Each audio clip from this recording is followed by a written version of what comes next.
Šodien dalīšos ar stundu garu lekciju par praktiskiem padomiem pirmpiena menedžmentā un teļu veselībā. Mani sauc Andris Grasbergs, esmu uzņēmuma Grasbergs veterinārija dibinātājs un praktizējošs veterinārārsts. Un pēc šī slaida es vienmēr varēšu teikt, ka esmu pabijis uz lielajiem kino ekrāniem.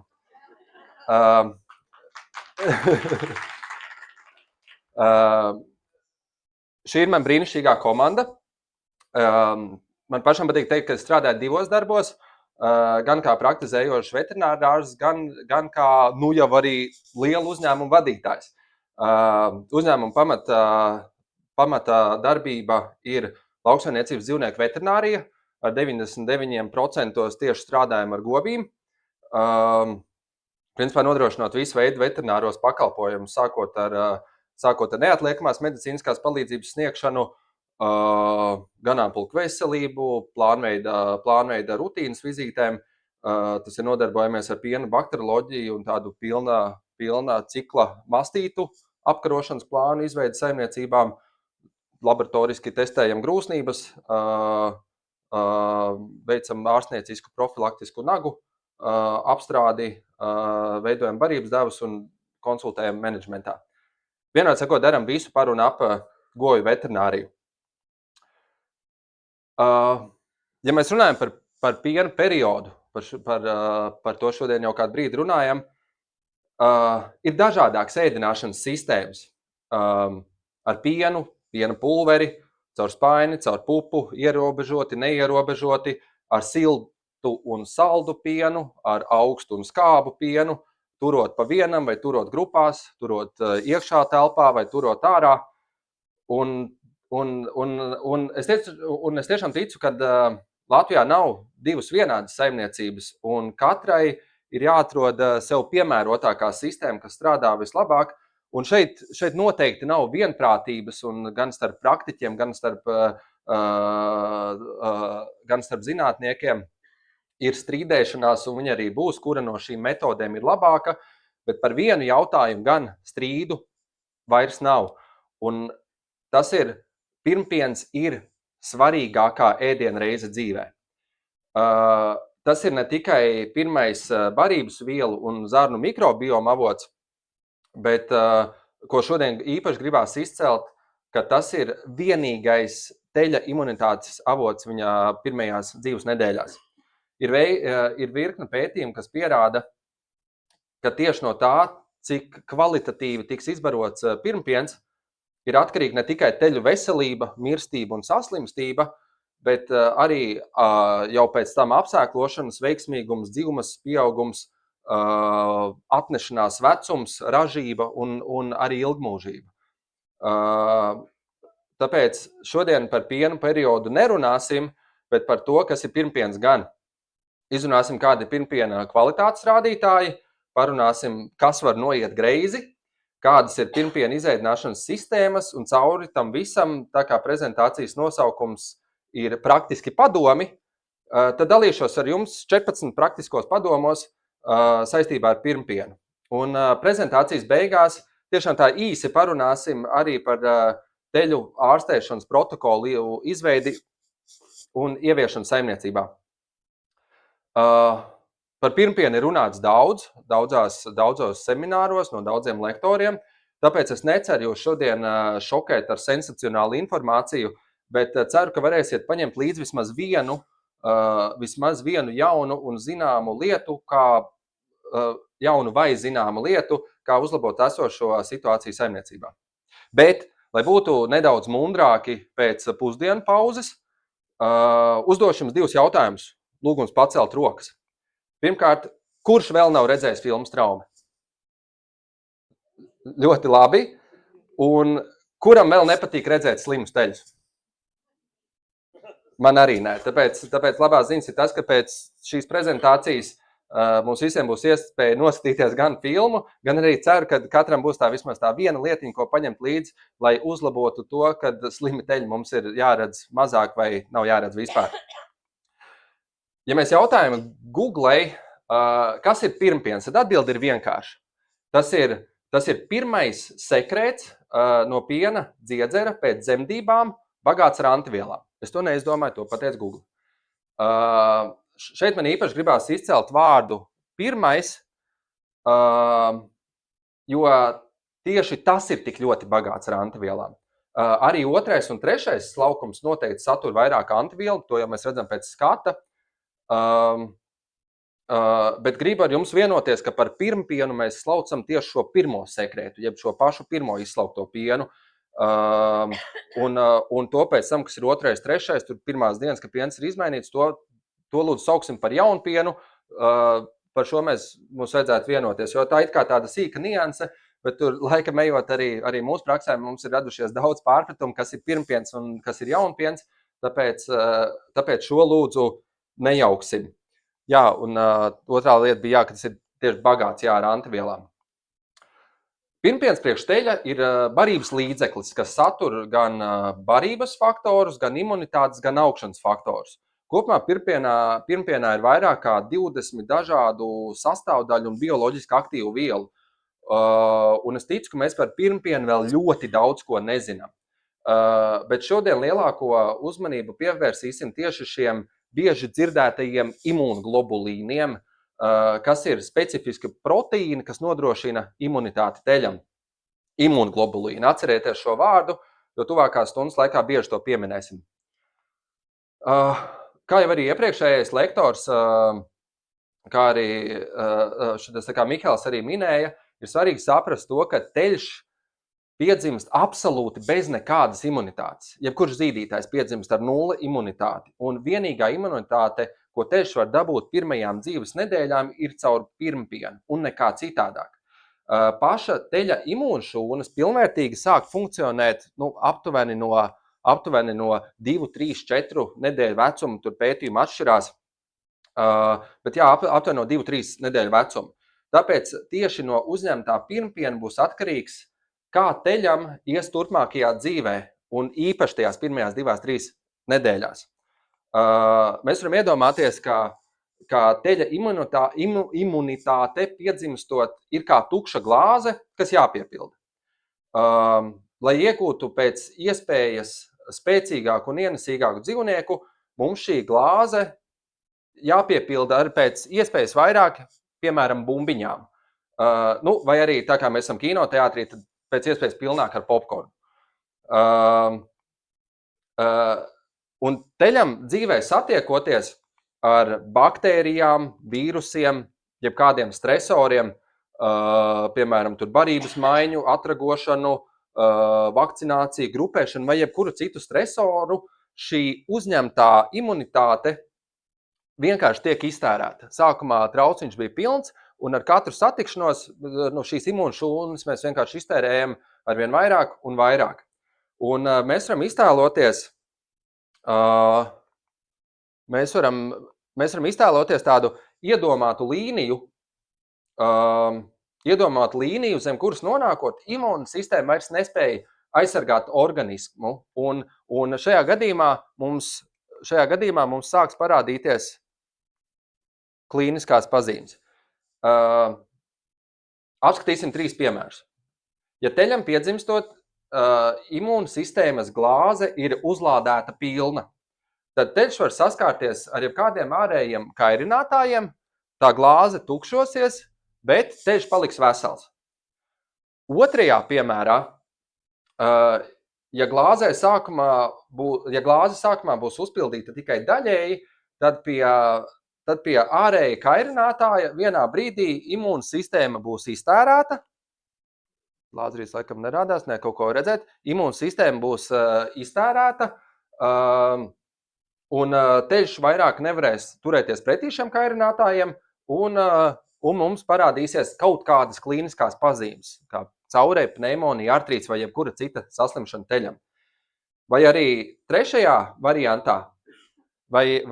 trešajā variantā, ja sākumā glāze būs jau pilnīgi tukša, respektīvi teļš imunitāti nebūs uzņēmis, tad, diemžēl, viņš nevarēs turēties pretī šiem ārējiem kairinātājiem, un, diemžēl, nāve būs neizbēgama. Šo redzot, man gribētos izvirzīt tādas 2 hipotēzes, kur pirmā būtu, ka gana daudz imunitātes saņēmis teļš var stāties pretī jebkādiem dažādiem dzīves izaicinājumiem pirmajās 3 nedēļās un nesaslimt. Un citiem vārdot sakot, man otra hipotēze, ka gana daudz imunitāti nesaņēmis teļš, diemžēl nav spējīgs stāties pretī dažādiem dzīves izaicinājumiem, kāda mums ir fermā. Protams, nepārprotiet mani, jo mazāk stresoru teļam būs, jo labāk viņam būs. Lūdzu, nebrauciet mājās un nesakat, kad Andris Gazbergs jums teica, ka ja teļš pareizi saņems pirmpienu, tad tos varēs nebarot, nekaisīt un neievērot nekādu higiēnu. Nepārprotiet, lūdzu, mani. Bet kā zināt, vai glāze būs vai nebūs pilna? Man ir īstenībā jāsaka arī liela paldies Mihēlam par iepriekšējo prezentāciju, jo ļoti daudz no šīm lietām viņš pateica, kuras es varu tikai vēlreiz apstiprināt. Un viena no tām bija, ko viņš pieminēja par pirmpiena kvalitāti, jeb angliski tie bija tie 3 burti, tas quality, quantity un quick, jeb mūsu gadījumā izbarošanas laiks, pati pirmpiena kvalitāte un izēdināšanas daudzums. Iedomājieties, par laiku runājot, iedomājieties, ka šī ir zarna, tur pa vidu šis te ir zarnas lūmens, pa kuru virzīsies barība. Šī ir zarnas gļotāde, kurā ir šīs pēc piedzimšanas ir vaļā šīs mikroporas, un tie sarkanie ir asinsvadi. Un kā es tikko teicu, pēc piedzimšanas zarnas gļotādā ir tās atvērtās sīkās mikroporas, kas ļauj imūnoglobulīniem no uzņemtā pirmpiena pat tiešo nonākt asinsritē. Rekur tas zarnā nonāk pirmpiens pilns ar imūnoglobulīniem, un šie imūnoglobulīni pat taisno var uzsūkties asinīs. Un pirmo 2 stundu laikā šīm mikroporām ir pilns atvērums, pēc 4-8 stundām pēc piedzimšanas mikroporas ir gandrīz aizvērušās, un pēc 8 stundām būtībā tās ir ciet ar ļoti minimālu caurlaidības līmeni. Respektīvi, pirmo 2 stundu laikā visi uzņemtie imūnoglobulīni spēja uzsūkties asinsritē, pēc 4-8 stundām tikai daļa, un pēc 8 gandrīz nekas. Otrais kvalitātes rādītājs ir pati pirmpiena kvalitāte. Jebkāda ir imūnoglobulīnu koncentrācija 1 litrā piena. Tur literatūra saka, ka laba kvalitāte būtu vismaz 50 grami litrā, jeb šie 22 Brix%. Un trešais rādītājs ir daudzums, ko mēs teļam iedodam. Mēs varam viņu skaitīt litros, mēs viņu varam skaitīt gramos imūnoglobulīnu.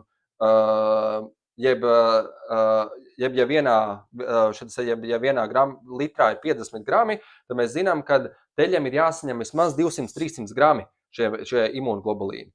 Bet jautājums, cik daudz teļam pirmpiens ir jāuzņem, tad atbildi ir 10% no ķermeņa svara. Jeb viena atbilde, kas man patīk vēl labāk, ir 15% no ķermeņa svara pirmajās 8 stundās, kas ir 10% pirmajās 2, jeb vēl labāk pusstundā, un vēl papildus 5% pirmajās 8 stundās pirmpiena.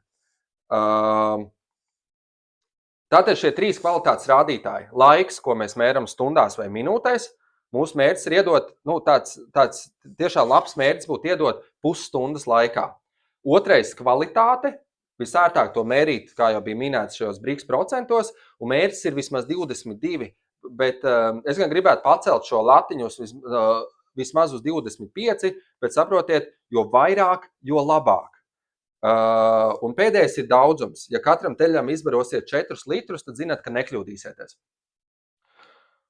Un ko darīt ar sliktas kvalitātes pirmpienu? Ja izbarojam tikai labo. Šeit varbūt arī mazliet par to, pirmās lekcijas tomu jautājumam. Tā kā mums gan literatūras avoti tā diezgan pasvaigi saka nedaudz citu informāciju, bet ja fermā ir iespējas un resursi, tad zemākas kvalitātes tie, kas ir zem 22 briksiem, pirmpienu var un vajag izbarot teļiem 2. un 3. ēdienreizē. Pat ja imūnoglobulīna tā absorpcija gremošanas traktā samazinās katru stundu, tāpatās pētījumi rāda, ka tur ļoti mazām porcijām un minimāli, bet tomēr imūnoglobulīni uzsūcās vēl vairākas stundas, un šī koncentrācija asinīs palielinās. Ir labāk iedot pēc iespējas vairāk tajā popkornu glāzītē, no kuras vēlāk tiks tikai patērēts. Turklāt, man liekas, kā tas galvenokārt strādā, kāpēc arī ir pētījumi, viens no šiem pētījumiem parāda tādus tiešām brīnišķīgus rezultātus, ja šo jaunpienu var tur izbarot līdz 2 nedēļām, kas vispār fantastiski.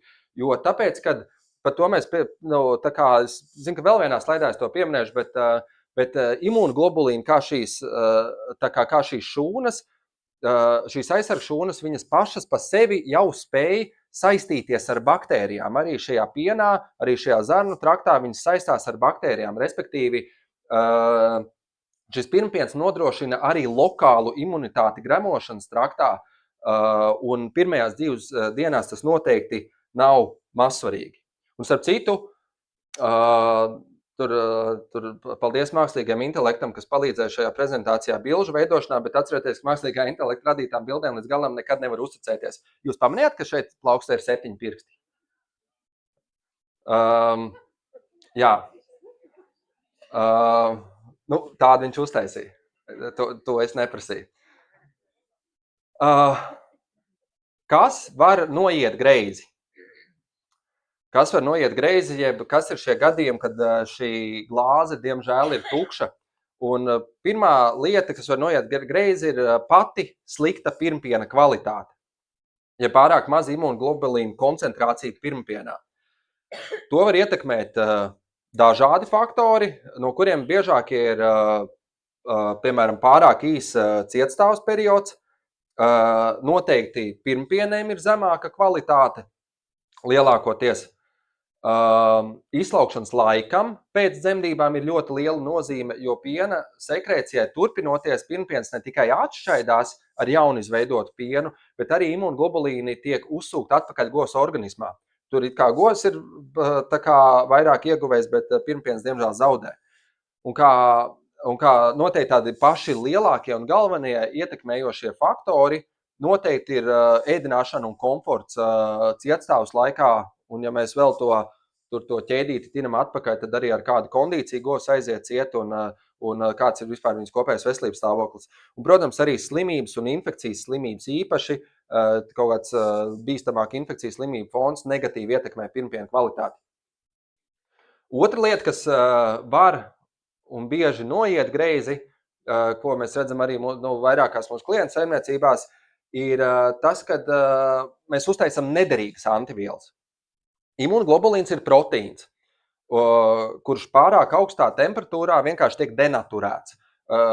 Principā tas ir kā uzkarsēts olbaltums vai, izvārīta ola, kas vairāk nav tajā savā starta molekulu izmērā un caur šīm mikroporām diemžēl vairs netiek. Un arī šo lokālo imunitāti nodrošināt nevar. Un galvenokārt tas notiek nepareizas sildīšanas procesā. Jo, kas ir svarīgi, pirmpienu nedrīkst sildīt augstāk par 50 grādu temperatūru. Un ko man gribās akcentēt, ka šis jautājums nav aktuāls tikai fermās, kur darbojas ar saldētu pirmpienu, jo pirmpiens tiek sildīts visās fermās. Ja nē, tad pirmpienu vajadzētu sildīt visās fermās, tāpēc, ka kamēr mēs pienu izslaucam, tur kannā vai spainī, kamēr pārlējam pudelē, kamēr aiziem līdz teļam, kamēr viņi iedodam, īpaši ziemas apstākļos, varbūt šī ziema mūsu temperatūras ziņā lutina, bet mitruma ziņā nē, piens zaudē savu temperatūru, un pirmpienam ir svarīgi, ka mēs viņu iedodam siltu pareizā temperatūrā. Tāpēc tas pirms izbarošanas būtībā būtu jāuzsilda vēlreiz.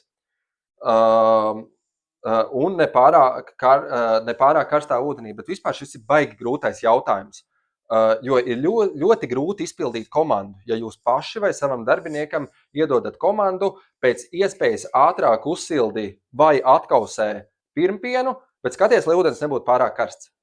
Tas ir grūti. Skaidrs, ka jo karstāks ūdens, jo ātrāk tu atkausēsi, bet šeit ir tāda ļoti trausla robeža. Bet šim jautājumam par atkausēšanu mēs vēl pieskārsimies. Trešais, nākamais veids, kā mēs varam pirmpienu sabojāt, ir ar baktērijām. Pirmkārt,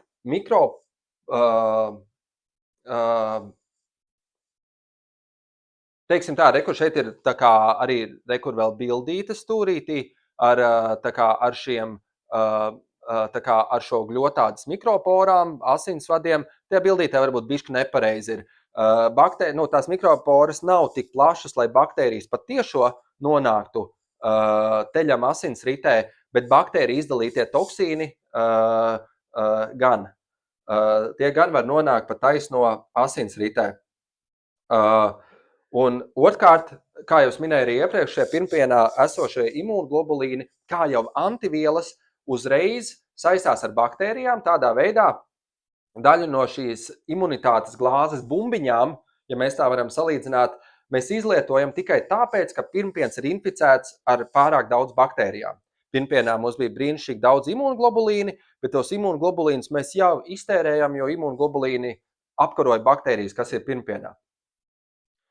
Un apskatot šos trīs tādus biežākos, bet, protams, ir vēl, apskatot šos trīs biežākos veidus, kad mums vienkārši nav imūnglobulīni, mēs sabojājam imūnglobulīnus vai mēs inficējam pirmpienu.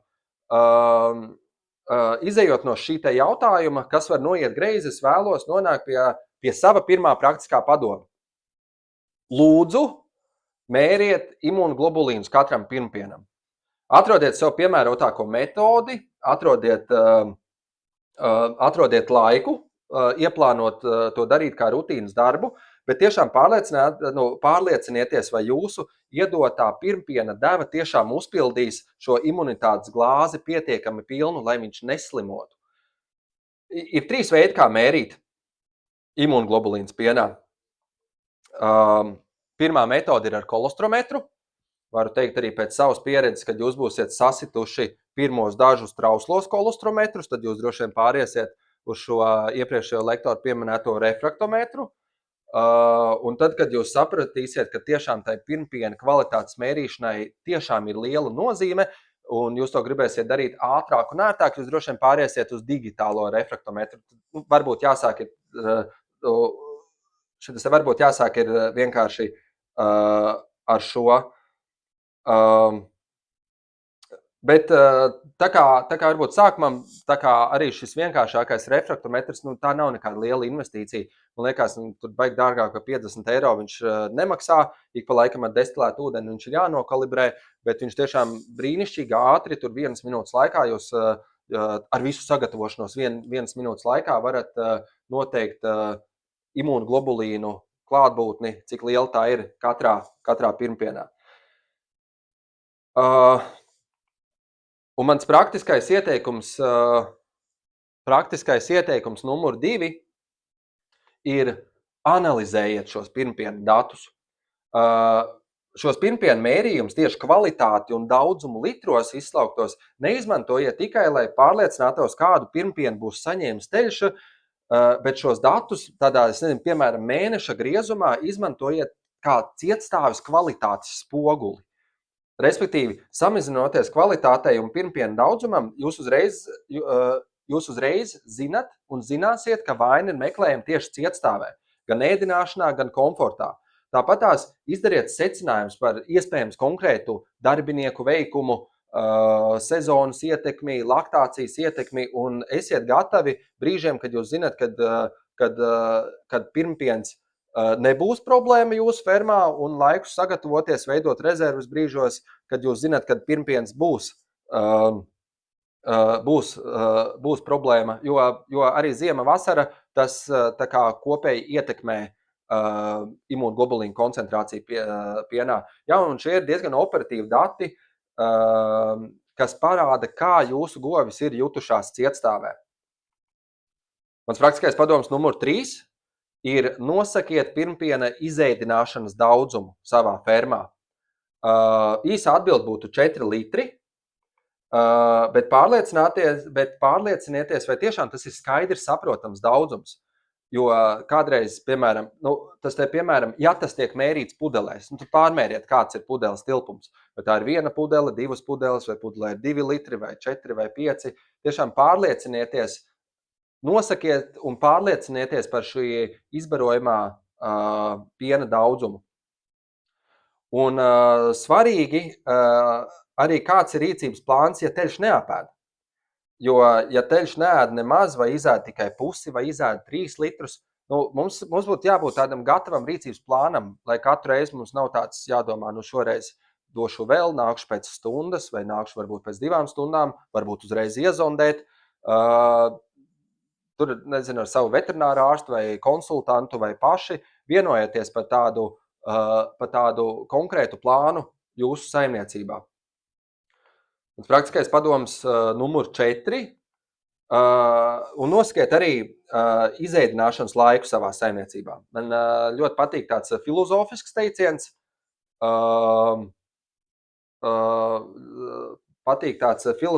teiciens. Jo lielāks ir mērķis, jo vieglāk tajā trāpīt. Un uzlieciet mērķi 30 minūtes, ka katrs pirmpiens jāizbaro 30 minūtēs. Tad reizēs, kad kaut kas noies greizi vai būs kāda aizķeršanās, tad jūs visticamāk iekļausieties šo 2 stundu laikā. Ja jūs mērķi uzliksiet 2 stundas, tad reizēs, kad noies greizi, tad tās būs 3, 4 vai 5 stundas. Tāpēc es jūs aicinu tiešām tāds koncentrēties uz daudzumu, uz izbarojamo laiku un uz manu praktisko padomu numur 5. Veidojiet saldētas pirmpiena rezerves. Tāpēc, ka pēc teļa piedzimšanas noteikti paies kaut kāds laiks, kamēr jūs tiksiet līdz govs slaukšanai, un tad, ja jūs sapratīsiet, ka pirmpiena kvalitāte ir tur galīgi neatbilstoša, pirmpiens ir asiņains vai pirmpiena vienkārši nav, tad jautājums, kur un cik ātri jūs dabūsiet pirmpiena vietā. Un tā kā šādos gadījumos vienīgais, kas mūs var glābt, ir pirmpiena rezerves. Bet, ja mēs pirmpienu saldējam, tad, kā jau teicu, ļoti svarīgi jautājums, kā mēs viņu atkausējam. Tā kā pie šī mēs vēl pieskārsimies. Mans praktiskais padoms numur 6 ir, domājot tas tā par to baktēriju piesārņojumu pirmpienā, analizējiet pirmpiena ceļu no govs līdz teļam. Katrā fermā ir jāsaprot, kuri ir tieši šie kritiskie kontrolas punkti, kuros mēs pirmpienu inficējam. Vai tie ir tur pārāk netīri pakaiši, kā tiek sagatavoti govs pupi slaukšanai, pats slaukšanas aparāta tīrība, pupu gumiju tīrība, pati kanna vai ir izmazgāta, kā viņa ir izmazgāta, teļa piena pudele vai darbinieku rokas, vai tiek lietoti cimdi, vai rokas netiek lieki bāztas mutē. Šie ir tikai tādi biežākie punkti, kuros pirmpiens tiek inficēts, bet tam ceļam no tesmenes līdz teļa mutē tā vajadzētu ļoti skrupulozi iziet cauri un saprast, kurš ir brīdis, kurā mēs varam šo pirmpienu inficēt un sabojāt visus mūsu tik vērtīgos imunglobulīnus. Bet ja esat šo procesu analizējuši, jo bez šī procesa analizēšanas tam nākamam solim droši vien, ka nav tik liela jēga, bet ja jūs šo procesu esat analizējuši un esat sapratuši, ka jūsu guļvietas un tur pakaišu kvalitāte cietstāvē un atnešanās boksā ir ok, pirmslaukšanas dezinfekcija un tesmenes sagatavošana notiek pareizi, slaukšanas aparāts un kanna un piena pudele tiek izmazgāta pareizi, cilvēki lieto gumijas cimdus, lieki rokas mutē, teļam nebāž, tad izpildiet praktisko padomu numur 7, veiciet bakterioloģisku izmeklējumu, lai pārliecinātos par šī pirmpiena tīrību. Paraugs būtu jānoņem tieši pirms izbarošanas teļam. Noteikti to piedāvā arī citas laboratorijas, bet kā vienkārši tas piemērs būtu praktiskāks, tad es zinu, ka Biorā var nopirkt sterilu pudeli, nepieciešamais parauga apjoms ir 400 ml, un nosūtam to izmeklējumiem uz kopējo mikroorganismu skaitu un uz koliformu skaitu. Rekur šeit sānā redzams arī normas, cik nedrīkstētu pārsniegt. Praktiskais padoms numur 8. Arī viens tāds mazs komentārs. Jūs droši varat fotografēt, un tad sajūt, ka es tā kā gribās pasmaidīt vairāk. Bet, ja jums ir tur vajadzība interese, jo, zin, tajā prezentācijā forši, kad ir daudz tādi teiksim tā, rakstiski benchmarki, tur sazinoties ar Annu vai uzrakstot mums, mēs droši varam šo materiālu arī aizsūtīt. Bet mans praktiskais padoms numur 8. Šis gan ir tāds atkal jau tāds nākamais solis, bet arī tāds ļoti labs tāds ļoti labs rīks, ja jums ir jau šis refraktometrs, jo tad, principā, izmaksas šim testam ir gandrīz nekādas. Pārliecinieties, ka teļš ir saņēmis atbilstošas kvalitātes un pietiekam daudzumu pareizajā laikā. Kā mēs to varam pārliecināties? To var noteikt tieši 1 dienu veciem teļiem asins serumā. Respektīvi, paņemam sarkanajā stobriņā, ļaujam viņam, ļaujam viņam nostāties, un tur nostājās tas caurspīdīgais šķidrums, jeb serums. Un ar refraktometru, to pašu mazo ierīcīti, mēs varam noteikt šī seruma blīvumu. Kāpēc 1 dienu veciem, jo sākot ar 2. dienu imūnoglobulīna līmenis asinsritē strauji kritīsies, un mērījumi vairs nebūs objektīvi konkrētajiem mērķiem, un mums tā pieejama, ja šī informācija parāda, kādam jābūt stāvoklim pēc aptuveni 24 stundām. Jā, un kā jūs teicu, ja jums ir šis refraktometrs un jūs mākat paņemt asins teļam, kas nav nekas grūts, tad šis tests izmaksā gandrīz necik, cik stobriņš un jauna adata. Tas par to, kas var noiet greizi. Parunāsim par pirmpiena izēdināšanas sistēmu kā tādu. Protams, mainīgai var būt vēl daudz un dažādi, bet mēs apskatīsim 3. Saldēts, nesaldēts, pasterizēts, nepasterizēts, zondējot vai izbarojot ar pudeli. Kā minēju iepriekš, nav vienas tādas pareizās atbildes, kā labāk izēdināt pirmpienu. Katrai saimniecībai noteikti ir savs piemērotākais variants, kurš strādājas labāk, bet apskatīsim katru no šīm 3 un centīšos pamatot to katru izvēli. Un ceru, ka arī jūs varbūt sapratīsiet, kas jums jau labi strādā vai kas jums strādāt labāk. Un ja mēs matemātiski skatītos pēc šīs varbūtības teorijas, tad ja mums ir šie 3 metodas, katra 2 dažādiem piemēriem, tad mums ir 8 iespējami varianti, kā izbarot pirmpienu. Jā, pirmo ņemsim saldēts vai nesaldēts. Tātad izbarot teļiem svaigi iegūtu pirmpienu vai katram dot saldētu. Tā kā ar to es domāju kā rutīnas sistēmu, jo teļam obligāti nav jāsaņem kvalitatīvs pirmpiens tieši no savas mātes, viņam vienkārši ir jāsaņem kvalitatīvs pirmpiens. Tāpēc savā ziņā ļoti ērta sistēma ir katram teļam uzreiz pēc piedzimšanas izbarot šo atkausēto pirmpienu no saldētavas. Negaidīt, kamēr tiks izslaukta māte, jo mēs nekad nezinām, kādu pirmpienu mēs iegūsim un vai mēs vispār pirmpienu iegūsim. Tā vietā izmantojam saldētas rezerves ar pārbaudītu kvalitāti un zināmu atkausēšanas laiku. Bet ļoti svarīgi ir pirmpienu nesildīt augstāk par 50 grādiem, kā jau es minēju iepriekš, lai imūnoglobulīni neaiziet bojā. Svarīgi ir arī tas, ka pēc atkausēšanas tieši imūnoglobulīns G nemainās, kurš ir tas mūsu galvenais mērķi imūnoglobulīns. Kā jūs teicu, kad pirmpienā ir tur 200 dažādākas aktīvās vielas, un mēs nezinām, kā to ietekmē katru un kam tieši katra ir paredzēta. Bet piemēram, imūnoglobulīns M un insulīna augšanas faktors samazinās par noteiktiem procentiem. Bet, kas vēl ir ļoti svarīgi, ka pēc 6 mēnešu saldēšanas un atkausēšanas būtiski izmainās arī tieši šis imūnoglobulīns G un šis imūnoglobulīns M vēl 2 reiz vairāk samazinās. Tāpēc mans secinājums ir tāds, ka saldēt pirmpienu vajag, bet pirmpienu saldēt vajag, bet katrā fermā ir nepieciešama šī pirmpiena atkausēšanas iekārta. Tā kā šis ir arī mans praktiskais padoms numura 8.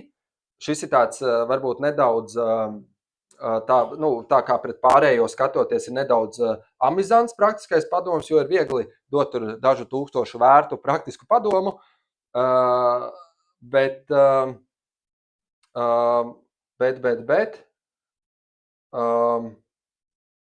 tā kā jau es minēju, ka pirmpiens tiek sildīts katrā saimniecībā, es tiešām apsvērtu šī atkausētāja iegādi kā tiešām vērtīgu investīciju teļu.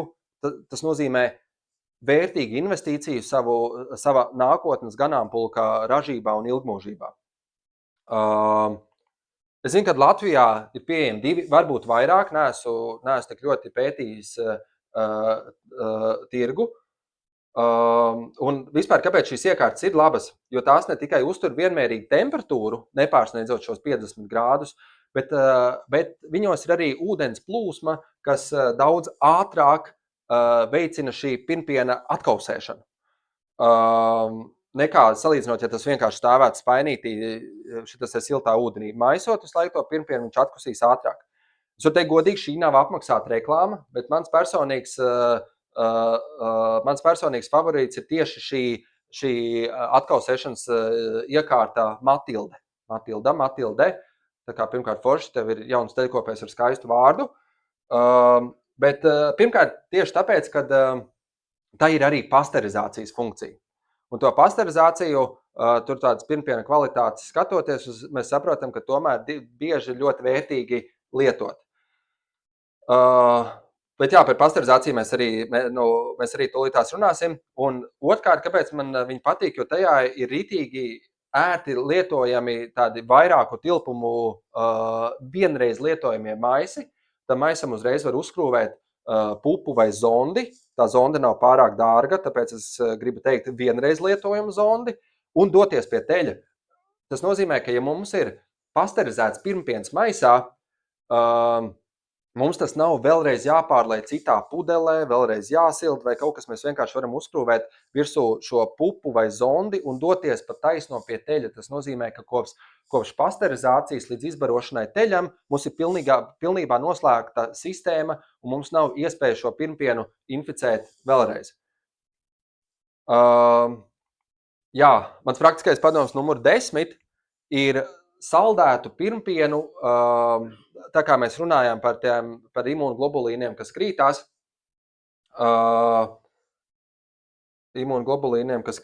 tad saldētu pirmpienu uzglabāt maksimums 3 mēnešus. Un visperfektākā variantā, ja tas būtu 1 mēnesis ir.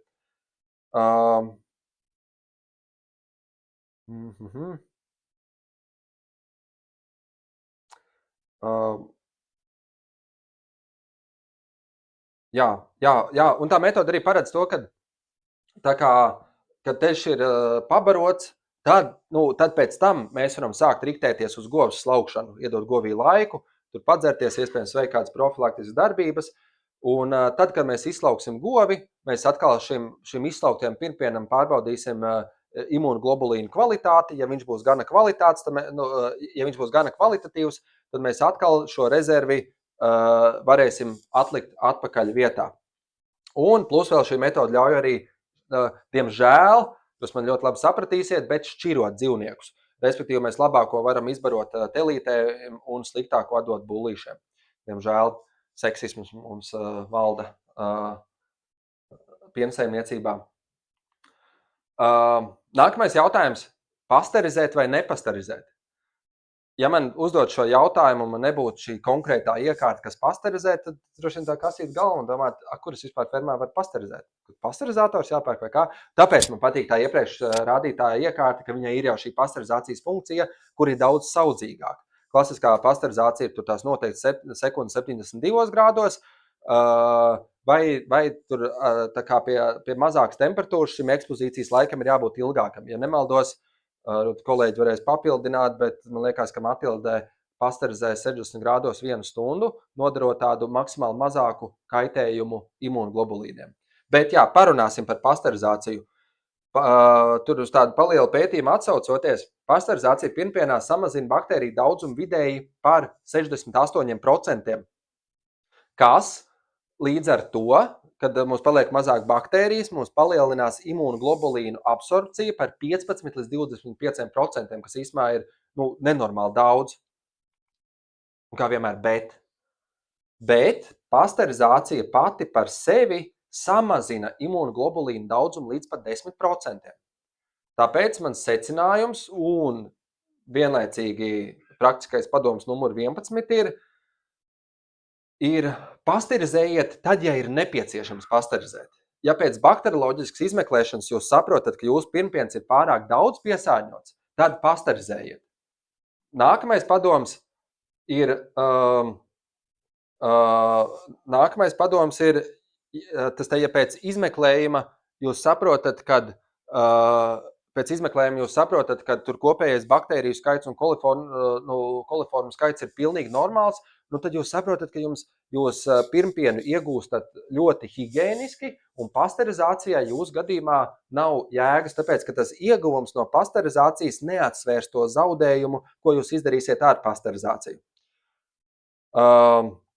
Un tiešām es iesaku apdomājiet un tur tā ritīgi rūpīgi ķerieties klāt pirmpiena iegūšanas higiēnai, ja baktēriju kopējais skaits ir lielāks par 100 000 šajā izmeklētajā paraugā.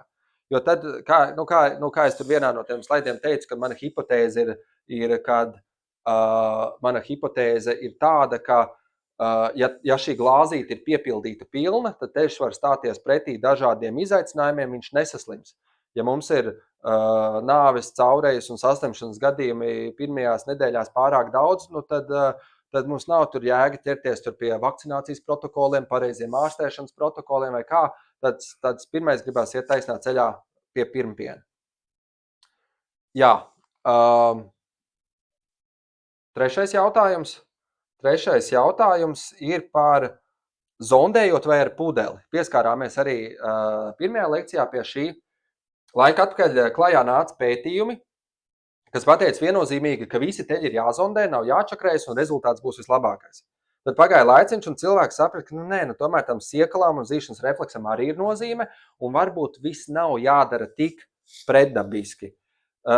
Man šodien secinājums ir tāds, kas sakrit arī ar Mihaela secinājumu, ka šīs abas sistēmas darbojās. Mērķis ir viens. Teļam pirmo 30 minūšu laikā ir jāsaņem 4 litri pirmpiens.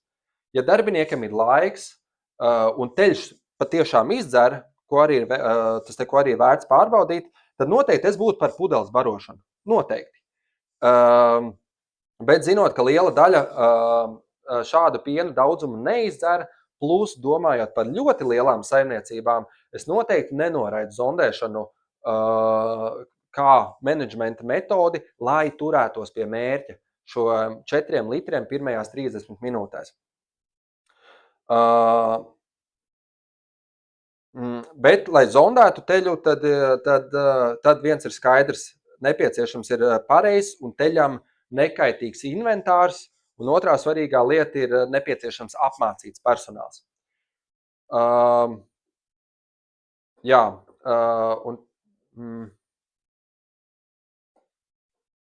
Un es domāju, ka es nezinu, vai pilnīgi visi, bet droši vien, ka lielākā daļa, es personīgi arī, zinu to, ka teļam izbarot 4 litrus, nevienmēr ir viegli. Tas nevienmēr sanāk vienā piegājienā, un tie, kas ir to darījuši, mani ļoti labi sapratīs, tāpēc tā klusām es varu pateikt to, ka es īstenībā esmu zondēšanas fans. Jā, šī atsauce nav uz bildi, bet uz pētījumu, kur to var palasīt. Jā, bildi atkal, paldies ChatGPT. Ko darīt, ja pirmpiens ir slikts kvalitātes? Mēs esam ieguvuši, tagad mums ir teļš, viņam jāsaņem pirmpiens, un viņam ir slikta kvalitāte. Numur 1, izmantojam saldētas rezerves. Bet, ja saldētava ir tukša, un šīs saldētās rezerves mums nav, vai jūs aizbrauciet šodien mājās, un kādam no jums, piemēram, šādas saldētas piena rezerves vēl nav izveidotas, tad mans praktiskais padoms numur 14 ir izmantojiet pirmpienu bagātinātājus. Tā nav sudraba lode, tā nav panacēja, bet tas ir veids, kā mēs varam nodrošināt kaut kādu imunitāti. Ir pētījumi, kas rāda, ka tur gan augstā līmenī.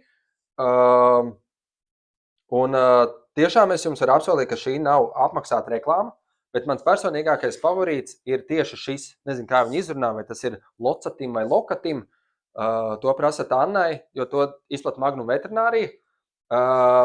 Noteikti arī citi pirmpiena aizstājēji veic savu darbu, bet kāpēc man patīk tieši šis lietošanas ērtuma dēļ? Jo tur nav jājauc nekāds pulveris, nav jāsver pulvera grami.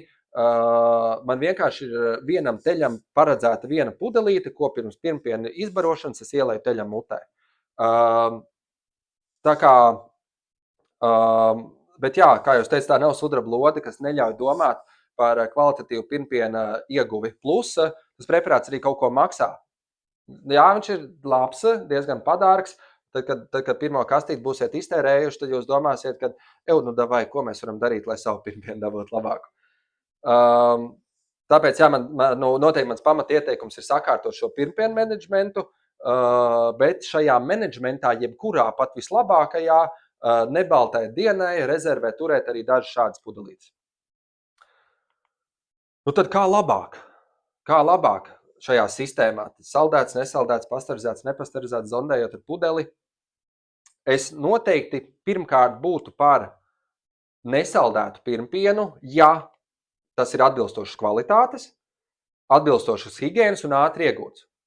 Es noteikti pirmkārt būtu par nepasterizētu pirmpienu, ja tas ir atbilstošas higienas, un es noteikti būtu par pirmpienu, kas ir iedots ar pudeli, ja to var izdarīt laicīgi un ja mums ir uzticīgs darbinieks, kas to var izdarīt.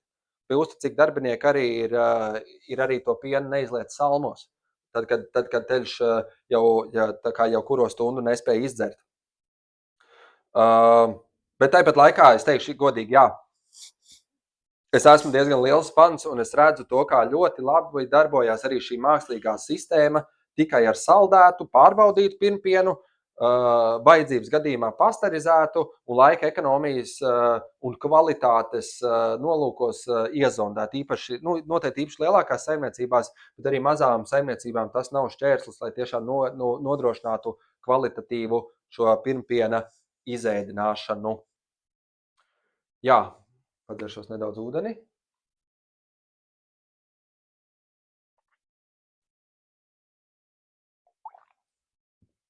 Ūdens, starp citu, arī ļoti svarīgs ir arī teļiem. Tik daudz es jums gribēju pastāstīt par pirmpienu. Tā kā man šī stundiņa iet uz beigām, kā jau teicu, kad, es neteicu, bet gatavojot prezentāciju, mēs sapratām, jo prezentācijas negatavoja viens, paldies arī manai komandai, lai izstāstītu svarīgāko par pirmpienu, ar 1 stundu ir noteikti par maz. Tā kā lai visu svarīgāko izstāstītu. Un tad, kad ar Annu runājām, man liekas, ka pagājušā gada beigās, domājām, par ko stāstīsim. Domāju, labi, tur stunda, davai pastāstīšu par pirmpienu un vēl kaut ko interesantu. Tad tā kā semināra programmā bija arī par teļu ārstēšanas protokolu izveidu un ieviešanas saimniecībā. Es tā pavisam īsi un filozofiski, ko mēs darām, kāpēc mēs darām un tur kaut kādi ieteikumi jums. Kāpēc ir vajadzīgi protokoli? Kāpēc ir vajadzīgi standarta darbības protokoli? Pirmkārt, lai nenotiktu šitādi. Tā kā, lai Dievs dod mums nevienam nenonākt šādā situācijā, un vēl vairāk šādā situācijā, ka mums ir komanda, kas nezin, ko darīt. Lai darbības tiktu izpildītas droši, secīgi, pareizi, un beigās mēs izglābtu dzīvību, ja runa ir par ārstēšanu, vai svarīgāk sākotnēji mēs novērstu saslimšanu ar profilaksi. Tāpēc ir svarīgi standarta darbības protokoli, jo vairāk fermas darbībām, jo labāk. Mēs ar saviem klientiem esam sākuši taisīt tādu ritīgi lielisku rīku, tādu saimniecībai pielāgotu protokolu žurnālu. Reāli mēs viņu iesienam kā grāmatiņu. Mans kolēģis tāds ļoti sīkumains uz sīkumiem, viņš pat ir izveidojis saturu. Un šo žurnālu tiešām visu laiku var papildināt un papildināt. Piemēram, šeit ir sadalīts pa nodaļām. Visas jūsu fermā aktuālās goju slimības protokolu un standarta darbības fermā, kā rīkoties pie šīm slimībām. Tad ir izcelt atsevišķi dzemdību protokoli. Jūs varat salasīt vai nē, tur ir dzemdību protokoli, kas jādara pēc teļa piedzimšanas teļam, kas jādara govī. Un tieši arī tur parastu dzemdību, apgrūtināt dzemdību protokolu, lai zinātu, kad govī ir jādod laiks, kad ir jāpalīdz, kas jāņem līdzi, ja jāpalīdz, un ja jāpalīdz, tad kā jāpalīdz.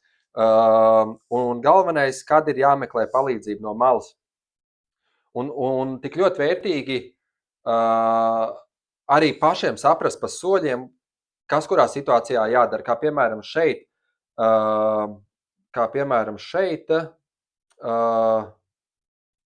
tur ir atsevišķs protokols, kā pirmpienu, nevar uzreiz ieraudzīt, pirmpienu, jā, gan pirmpiena slaukšana, gan pirmpiena uzglabāšana. Jo tas ir, tam ir jābūt tādam konkrēti atrakstītai metodei, veicamai pēc vienas metodikas bez nekādām novirzēm. Parādīšu tur kaut kādu piemēru, tā kā runājam par teļiem, tad šeit ir aktuāls vairāk vai mazāk,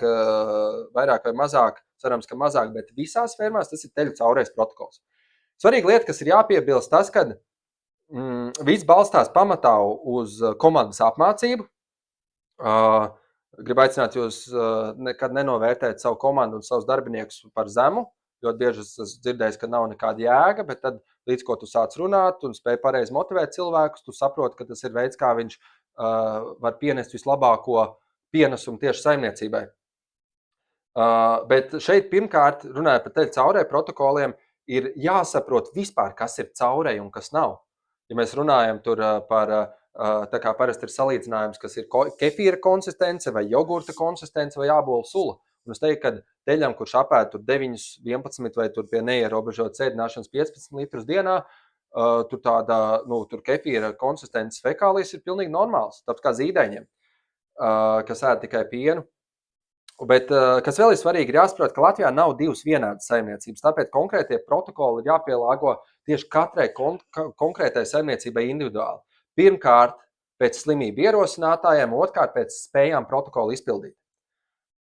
Jo protokolam ir jābūt pirmkārt vienkāršam, tur nav protokolā jāzīmējās ar sarežģītiem vārdiem, kuriem neviens nezina nozīmi, bet jā, viņam pirmkārt jābūt vienkāršam, otrkārt izpildāmam, jo nav jēgas veidot sarežģītu protokolu, ko paši vai mūsu darbinieki nevar izpildīt.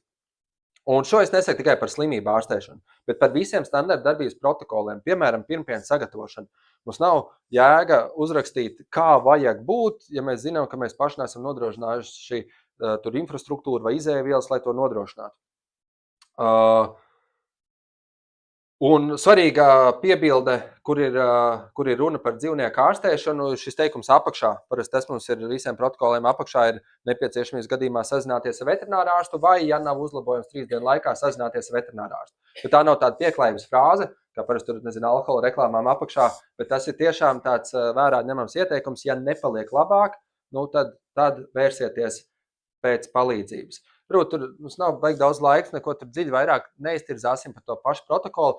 Veidojot, domājot par to prezentāciju, man galvā bija tā doma pastāstīt, neesmu to ielicis, izveidojis, bet tomēr kaut kā gribās dalīties, kad šeit ir tur protokols vieglai, vidējai, smagai caurējai, un saprotot caurēju, kad no kā teļas caurējas gadījumā visvairāk cieši, tā ir atūdeņošanās, tāpēc, un baktēriju disbalans, tāpēc tur vieglos gadījumos mēs vienkārši nodrošinām, šeit ir konkrēti, tā kā konkrētiem preparātiem, bet, protams, ka viņus var mainīt, mēs nodrošinām labās baktērijas gremošanas traktam, pēc tam, ja nepaliek labāk, tad mūsu galvenais uzdevums ir nodrošināt šķīduma terapiju, kur tāds zelta līdzeklis ir noteikti mutē lietojamie elektrolīti. Tur kaut kādās saimniecībās, ja nepaliek labāk, tad var, protams, tā kā darboties ar intravenoziem šķīdumiem. Mēs to varam papildināt ar precāpu līdzekļiem, un tikai augstas temperatūras gadījumā, kura nepāriet no precāpu līdzekļiem, augsts temperatūras gadījumā, un tur atsevišķi ļoti mazu ierosinātāju gadījumā mums vispār ir nepieciešams ķerties pie antibiotikām. Ļoti daudz saimniecības esmu bijis, ļoti daudzās saimniecībās esam mainījuši šo protokolu no enrofloksacilīnas pilnīgi visām caurējām līdz antibiotikas pilnīgi nevienam teļam, un tu redzi, ka rezultāts pat ir labāks. Tāpēc tā viena doma, kur pagājušā gada beigās gribējās dalīties, ir, kad baigi ir jāapsver antibiotika lietošana caurē gadījumā, kad viņa vispār un vai viņa vispār ir vajadzīga. Bet to jūs varat turpēc no tādiem dažiem maziem, ātriem, nepārāk dārgiem testiem pārliecināties. Un šādi protokoli arī pirmkārt kalpo kā labs darbinieku apmācīšanas rīks, lai izvairītos no klusajiem telefoniem darbiniekam apmācot darbiniekus. Ja esam visu atrakstījuši pa punktiem, noteikti būtiski varam samazināt visu kaut kādas kļūdainās darbības. Un visbeidzot, tas ir arī lielisks rīks tāds sadarbības uzlabošanai komandā. Ja mums ir atrakstīts, tad mēs zinām, kas jādara, lai nav tur tā kā visu laiku vienam uz otru jārāda pirkstu un jāmeklē vainīgais. Tāpēc gribu noslēgt šo prezentāciju īsi ar praktisko padomu numuru 15. Veidojiet standarta darbības protokols visām darbībām, un gan jūsu dzīvnieki, gan jūsu komanda noteikti būs ieguvēji. Pieaiciniet savu veterinārārstu vai ganāmpulku konsultantu, tas tajā nepieciešams arī mēs varam palīdzēt. Tā kā liels jums paldies par pacietību un aktīvu klausīšanos. Ja ir kādi jautājumi, droši centīšos atbildēt. Ja ir kāds jautājums rodās vēlāk, tad droši varat arī ar mums sazināties. Un tiešām paldies jums par uzmanību.